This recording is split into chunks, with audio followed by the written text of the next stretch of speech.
Welcome to all our viewers. The state of Karnataka goes into elections in just a couple of months. And the Chief Minister of Karnataka, Mr. Basavaraj Bommai, has presented the last budget for this term of positive. Of course, we'll come to what the opposition is saying. But are you happy with how the response has been as of now? See, if you take up the whole economy from times of COVID, then we had a huge floods. And from there on, we have picked up the economy very well, and especially the last year, our revenues were good. So because of those good revenues, we could present a very revenue surplus budget. Otherwise, it was a revenue deficit for 3-4 years. Experts were saying it will take 5 years to become surplus. But within 2 years, we have brought it to surplus. And we have increased the budget size also. It is not just to make a revenue surplus, you have not reduced anything. In fact, it's the highest increase of budget size compared to the previous year. So almost 42,000 crores, that's 16% increase in budget size. Normally it will be 6-7%. So we could achieve that. And we have maintained all the parameters of financial discipline. So I'd like to ask you, I remember speaking to you just about 3 to 4 weeks back. You did suggest that this could be a budget which will, have a lot of schemes for different people. Yes, there are, but many of them, because what you said that time suggested that it would be an election-oriented budget. But right now there's a lot of practicality involved. You consider the finances of the state. Was there a conscious decision? Because you're taking a little bit of a gamble considering elections around the corner. You could have made big promises. See, certainly it's a conscious decision, because after recovering the economy on the right path and the growth path, I should not be youths, farmers. In spite of that, we have maintained this financial discipline. That is our achievement. And I am not reckless like opposition, where they are most irresponsible opposition we have in the state. They are promising moon. They are promising moon to everybody.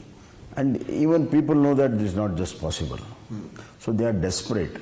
They are desperate to come to power, and they are in a position, they can say anything. But as a responsible person in the government, where I am a custodian of all the finances, I can't throw away the growth rate. And you've kept on, you ensure that the 3 parameters, especially while presenting a budget, be it the fiscal deficit, and total debt load against GSTP. So all the 3 parameters brought back to within the limits of the FRMB. There also seems to be a synergy between your state schemes and the central schemes. That's something that you've looked into in the budget? Actually, see, there are a lot of schemes where Government of India has done, and we are also part of it. So we have to have synergy between Government of India budget and our budget. That will enhance the capability of the budget and towards the infrastructure, towards people programs. So that's the right way to do. And you've not missed out on the farmers. That's of course the backbone of the Indian economy. And you've also given interest-free loans, increased that in fact to 5 lakhs, and that's going to of course benefit a lot of farmers. But the opposition begs to differ. They are continuing to. There are no suicides now. Otherwise, you people have reported so many times. You tell me, have you gone to the field to report a suicide in last 1.5 years, 2 years? No, that's not the case. They are telling lies. And they think that telling lies 10 times will make it truth, the gospel truth. It is not so. And people know it. And secondly, last year we have supported the farmers. Their main scheme was Yashaswini for health, we have given them. Then there was a diesel subsidy, Raita Shakti, we have given them, already implemented. And last year we increased the number of new farmers into the cooperative loan. This time I have increased the sanctioning of loan from 3 to 5 lakhs. So I am saving the farmer from going to a private banker and private individuals where there will be huge interest burden. This will be 0 interest. A person who was getting 3 lakhs will get 5 lakhs. so that he can manage all his needs within that limit. Sir, Nobody expected it. Yeah. That's why opposition is feeling really, they are desperate that how can this be done. They could not do it, they never expected us to do it, we have done it. Another important aspect that I want to touch down upon is, the Union Minister Amit Shah beat the party president here. There is a lot of narrative being set ahead of the elections. There is a pro-Hindu push. There is a talk about Tippu versus Savarkar, Tippu versus Hanuman. In your budget, now you said, apart from the 425 crores for the allocation for the temples and the mutts, another 1,000 crores in the next couple of years, is going to be allocated for the renovation of temples and mutts. Is this, a pro-Hindu push of sorts? No, it's not a pro-Hindu. See, Karnataka has a culture of mutts, and these mutts are there pre-independence, and they have given education in the rural area, women hostels, they have given food, education and shelter. And but for them, the society would not have been so much educated in Karnataka. Their contribution is there throughout length and breadth of leather. And the best part is now backward classes, SC, STs, all the mutts are doing the education and services. So we need to help them. All these days, the backward class and SC, ST mutts were not supported. For the first time, I am supporting backward class and SC, ST. You know that I given highest support to backward class and SC, STs last time, and this time also I will give. But some of the Congress leaders are saying. So if I give to backward class, it is not social justice. If they just talk, it is social justice. So these are all hypocrites. So you're saying all of the leaders were condemning it or condemning the budget or all? They have not done anything all these days. They have not recognized their mutts. They have not recognized their services. And really they are doing a human service to poor children who don't come to big cities, all there in the villages. There are so much of dropouts. These people are helping them to come back to school through hostels and through shelter, everything they are doing. So we need to little support them. So the likes that ease out the burden on our education department. The likes of DK Shivkumar, Mr. Siddaramaiah, several other Congress leaders are saying you're just playing with the emotions. You're not talking about, they're not addressing unemployment in the state. You're not addressing, the poverty. You're talking about, funding to temples and mutts, which is playing with the emotions is what they see how much money I'm giving. I got a 3,09,000 crores. I'm giving 500 crores this year, 500 crores next year. So you mean to say that it doesn't even come to 0.1%. So there is no facts. The figure themselves show it. It's a political allegation. It's not just the temples. There's also mention of a grand Ram Mandir to be constructed in, Ramnagar. That is one small thing. That's you're saying it's a small thing, but it's being spoken about nationally because no, it's being considered as sense, the Ayodhya of the South now. No, see, I'll tell you. You don't notice the other things. I have said building up of Ganagapur temple. I have said building up of all old temples who were the earlier rulers like Kadambas, Chalukyas, Hoysalas, all the regime temples will be rebuilt. And I have proposed another one temple in my constituency. Throughout Karnataka we have done it. So, but you pick and choose one. But you're not making a big deal out of this. No, I mean in the sense there are a host of other temples we are doing. Now we are doing temple corridors and temple circuits.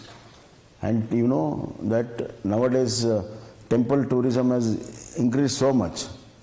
The tourism, pilgrim tourism increased so much. So we have to give some facilities all over there when people come. You've not allocated any particular amount yet. There was also, Mr. Ashwath Narayan earlier when he had spoken about this had said that even probably Mr. Yogi Adityanath can himself come to inaugurate this temple. So is that all of this in the grand scheme of things? No, I don't know about when they are going to start the work and everything, whether the designs are ready or not. But when I went to Ramnagar, there was representations by a lot of people. They said traditionally this is known as Rambhatta. We have got a small temple, but it is now in ruins. So it is our feeling that it should be built in a good way so that people come there and make their prayers prayers and everything. And this was there for last 1 year, not that it has come overnight. And what is wrong in building Ram temple? Is it a sin? I want to ask you. Is it a sin? What wrong? We are building temples all over. We are building mosques all over, dargahs all over, churches all over. Mr. D.K. Shivakumar says, I've built about 400 temples. What's the big deal in that? Let him build another 400. That's good for the society. And he's not, take my word, he's not going to oppose Ram Mandir. Let him say that I oppose this Ram Mandir. He will not do it. But he doesn't want us to do it. Why is that? Because he thinks that which we could not do, BJP is doing, so they take advantage. So it's all political. Okay, but you're saying it's political. Why they are afraid of Ram Mandir? I can't understand. So now coming to the Congress party, we saw them with with their flowers in their ears yesterday in the assembly. Today, they're also defacing some of the posters of the BJP. They're sticking posters with, once again, the Kivi Mele Hua campaign that they're calling. What do you make of a campaign like this? It is their political bankruptcy. There are so many ways for opposition to have their own say. But this is stooped to this level. Especially I feel pity about Siddaramaiah. That he presented 13 budgets. He knows the sanctity of budget. And he comes with all this kind of thing. I think Congress has put him to so low this thing. And he's also so desperate to come back to power. He's doing all these antics. It doesn't augur well for his stature. A man who was Chief Minister and a man who's aspiring to be Chief Minister. Two things that they mentioned, that you've not used your entire finances from the last budget. They're also saying this is just an election-oriented budget. It's all smoke.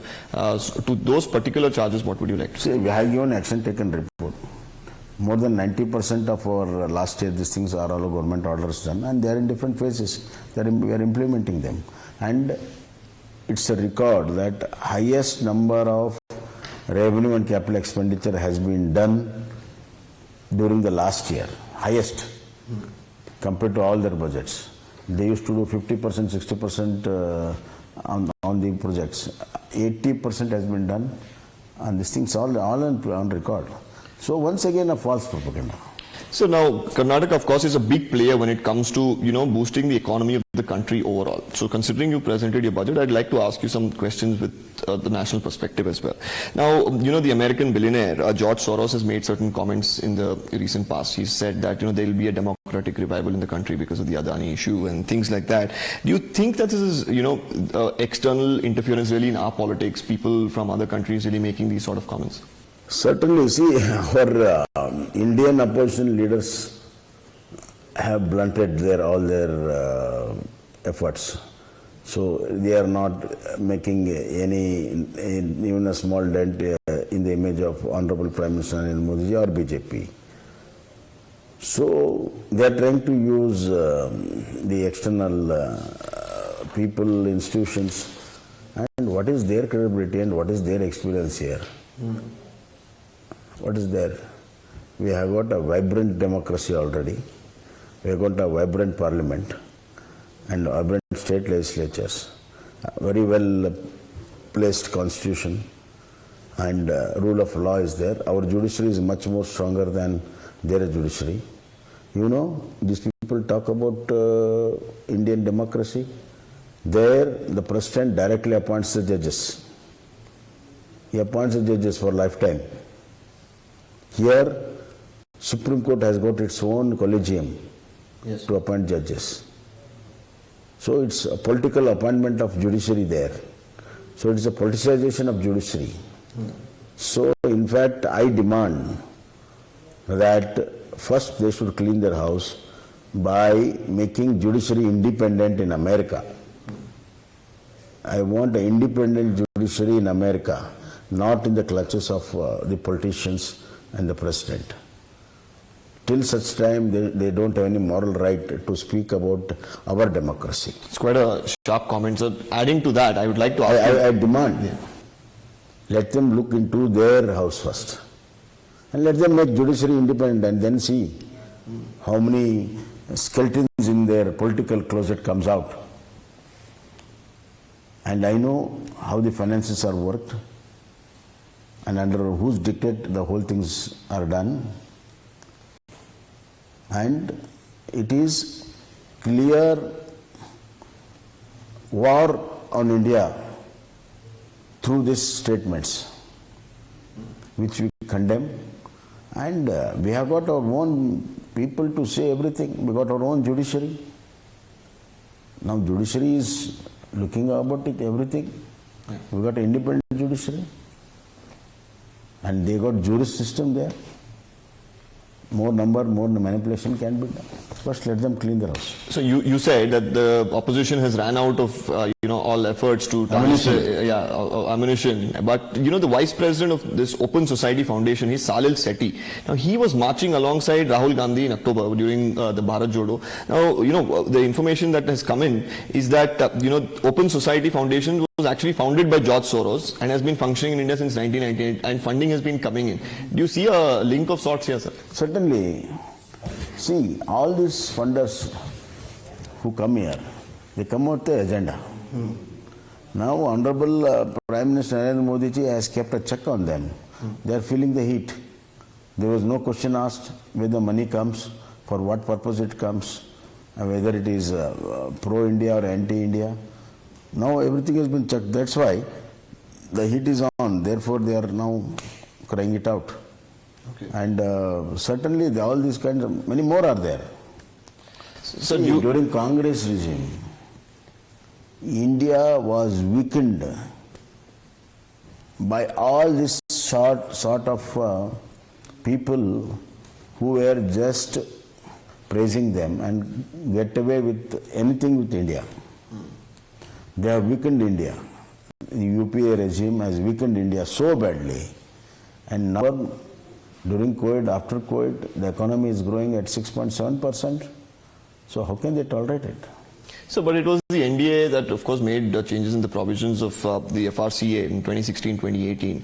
They're, of course, allowing foreign entities to fund political parties. Now, if, somebody like Soros is actually a threat, like you said, that, who probably could influence political narratives or is trying to influence your say. Do you think that, if he thinks that he can influence. There should be a ban? Do you think that there should be a ban on foreign entities funding political parties in the country? I don't know. I don't have the details about who has supported whom. I have to make a study, but I should certainly say that those activities which are going to help anti-India, such people should be taken care. Okay. So last few questions, and we've spoken extensively of the budget. How confident are you going into the polls now that's coming up, probably in the next couple of months? See, before budget also I was confident, and with this budget I am double confident. Okay. That we'll go to the polls and come back. So some interesting statements are coming in from your ministers. A recent statement by Mr. Ashwath Narayan against Siddaramaiah, very personal statements talking about finishing him off. Do you think that these sort of statements are called for? I know it's a heated debate ahead of elections. I am very clear in that it's uncalled for, unwarranted, and he has also realized and apologized in the assembly only. So the Congress is saying that the narrative being set by the BJP this time is of polarization. They're saying every the party president talks about Tipu versus Savarkar, Tipu versus Hanuman. So they're not talking about development. It is polarization. What is your stand when it comes to this issue of Tipu? See, as a head of the government, I have never spoken that. I only speak about my development, my programs, my reach, and that's how the state has revived. Otherwise, it would have been a great dire status. And I am performing, and I am putting before the people of my performance, my programs, and our achievements, and there is a very good response. So, if what is the context, I don't know, but as far as I am concerned, I have never said about anybody else. But there's a very strong debate that's going on about Tipu and Savarkar. You've known it from the last. You inaugurated, the portrait of Savarkar inside the assembly itself. Yes, because it was decided by the speaker, and as a chief minister, I have to be there. What wrong? What's wrong in it? The issue is that these issues came up. Why? Why Tipu has come up? There was no public celebration of Tipu Jayanti. Siddaramaiah made this thing that by state we'll make a Tipu Jayanti. It is Siddaramaiah who is the... You think it was the wrong decision by him? Certainly wrong decision. Certainly wrong decision. See, there's a long history of Tipu who has butchered Hindus and Christians. It is not only Hindus. You ask Mangalore Christians, they will tell you the stories. So when there is such a sentiment, there are people on their own, they are celebrating, and that was... So why was it done, sir, according to you? He wanted to appeasement politics. He wanted to appease minorities. And especially he is from Mysore. He thought that by doing it, he will get more votes. So it's vote bank politics, minority appeasement politics. Sir, now coming to the national leaders making their way to Karnataka ahead of the elections, we've seen the Bharat Jodo Yatra that, spent quite a lot of time here in Karnataka. We even saw Sonia Gandhi make her way here. How much do you think that will have an impact on, the upcoming polls? Or do you think it will have an impact? Do you feel the impact? Have you felt the impact? Where is the impact? So there's no impact, you're saying, at all? The common man has not felt it. Nobody talks about it except some people like you in the press. Also, when it comes to Mr. Amit Shah and Mr. Narendra Modi making their way here, the Congress has been very critical of that. They're saying they're dropping in every week. Some very uncalled for statements came very recently while he was there for Aero India. See, we never objected Rahul Gandhi ji walking throughout Karnataka for 22 days or 24 days. Okay. He is the Honorable Prime Minister, he is Honorable Home Minister. He has got all the right to go to any state. And as a BJP ruled state, we have invited him, and most of the schemes are Government of India schemes, Government of India supported schemes, Government of India finance schemes, Government of India's complete schemes. For example, HAL factory, it's a defense. So if he doesn't come, who's going to come?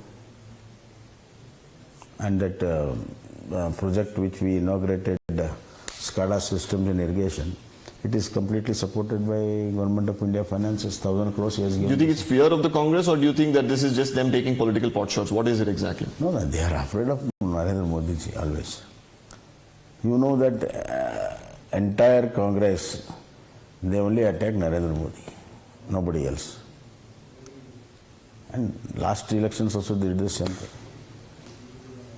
And the crowd which is swelling on the ground whenever Modi comes, you have seen it, that has really deterred them.